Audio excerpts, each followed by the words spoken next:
Chapter 39. Shifting Priorities. Marcus woke up feeling strangely liberated. The confrontation with Mr. Presley had been devastating, but it also brought an unexpected sense of freedom. Since his rifle design duties were over and he was only using the gun range to keep his shooting skills sharp, he had much more time to focus on his co-workers and the world around him. Now that his urgencies in the modern world were mostly finished, he had no fear of getting fired or confronting Alex if things heated up. What was the worst that could happen? He'd already lost everything that mattered here. Walking to work felt different. The familiar dread was gone, replaced by a detached curiosity about how this whole situation would play out. Marcus found himself observing his environment with new clarity, like someone watching a movie where he wasn't quite sure how it would end. At Presley Guns, the atmosphere remained tense. Conversations still stopped when he entered rooms, but Marcus no longer cared about the whispered speculation or suspicious glances. His real battle was in another world entirely. During his lunch break, Marcus decided to take a walk around the neighborhood. He needed the fresh air and movement to clear his head before returning to Valdres later. The streets were busy with midday traffic people hurrying between errands and appointments. That's when he spotted Irene. She was standing near a convenience store, her phone pressed to her ear with obvious urgency. Even from a distance, Marcus could see the tension in her posture, the way she kept glancing around nervously. Something about her behavior triggered his security training instinct. Marcus positioned himself across the street where he could observe without being obvious. He pretended to window shop while keeping Irene in his peripheral vision. A man approached her within minutes. The exchange was brief and efficient. Money passed from Irene's hand to his, and something small went the other direction. The entire transaction took less than 30 seconds before they walked in opposite directions. Marcus felt his heart sink. He'd suspected, but seeing it confirmed hit harder than he'd expected. Irene was buying drugs, probably the same substances that had derailed her recovery efforts before. His first instinct was to follow her to intervene somehow and try to prevent whatever came next. But Marcus forced himself to stay where he was watching as she disappeared around a corner. She has to choose.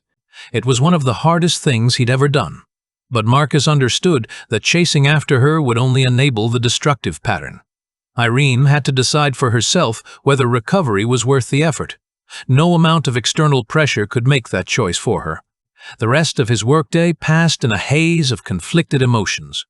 Marcus went through the motions of his security duties while wrestling with guilt about not intervening and sadness about Irene's relapse. When he finally returned to his apartment, Marcus found the place in worse condition than he'd realized. Unwashed clothes were scattered everywhere. Empty food containers covered most surfaces, and the smell of neglect hung in the air like a physical presence. Marcus had been so focused on his dual-world responsibilities that basic self-care had become an afterthought. The apartment looked like someone in the middle of a serious depression, which wasn't entirely inaccurate. Tyler arrived in the evening. Dude, we need to talk. You haven't been cleaning. You look like a homeless person. Marcus glanced around with fresh eyes, seeing his living space through Tyler's perspective. It was genuinely shocking how far things had deteriorated. I've been busy with work stuff. Work stuff? Tyler moved through the apartment, picking up dirty dishes and examining the general state of decay. Marcus, this isn't about being busy. This looks like someone who's completely lost control of their life. Tyler turned to face Marcus directly, his expression serious, in a way that reminded Marcus why their friendship had survived so many changes. When's the last time you had a real conversation with someone? When's the last time you did something just for fun? You look like you haven't slept properly in months. Marcus wanted to explain about the approaching siege about Malakar's army and the mine protection device he was building with medieval materials. He wanted to tell Tyler about the defenders and the guerrilla warfare tactics they were planning. Instead, he sat down heavily on his couch and rubbed his face with both hands.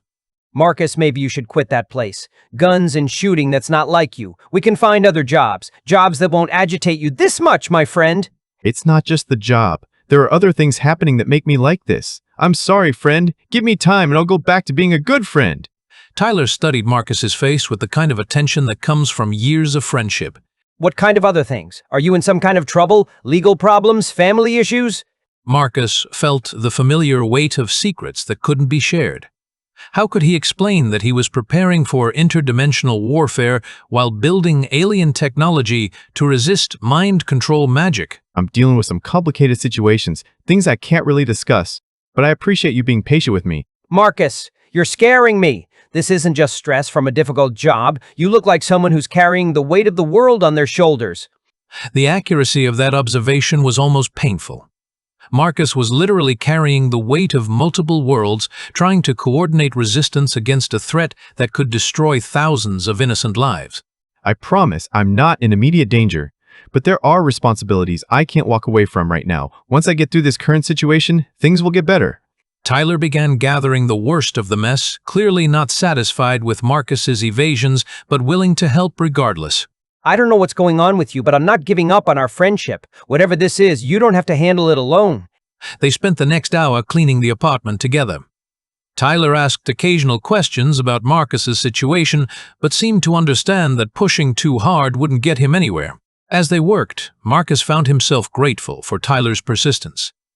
In a life increasingly dominated by cosmic responsibilities and life-or-death decisions, having someone who cared about his basic well-being felt like an anchor to his humanity.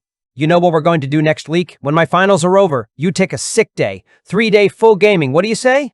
Marcus almost smiled at that. Gaming felt impossibly trivial compared to planning siege defenses and building mind protection devices, but maybe that was exactly what he needed. Okay, next week, gaming it is. I probably will die in Valdris next week anyway, Marcus thought. Good. And Marcus, if you change your mind about talking, I'm here. Whatever's going on, it doesn't have to destroy your life. After Tyler left to his room, Marcus sat in his newly cleaned room and reflected on the evening. His friend was right about the deteriorating condition of his real-world existence.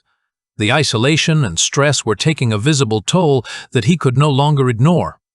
But tomorrow he would return to Valdris, where Tom and Palwin needed training and the defenders required coordination for their guerrilla operations. Malachar's army was still approaching, and the mind protection device remained unfinished. Marcus packed away his weapon components and prepared for sleep. Tomorrow would bring new challenges in both worlds, but tonight he felt a small measure of peace in his restored living space. Tyler's intervention had reminded him that maintaining his humanity was part of the battle too. If he lost himself completely to cosmic responsibilities, what would be left worth saving?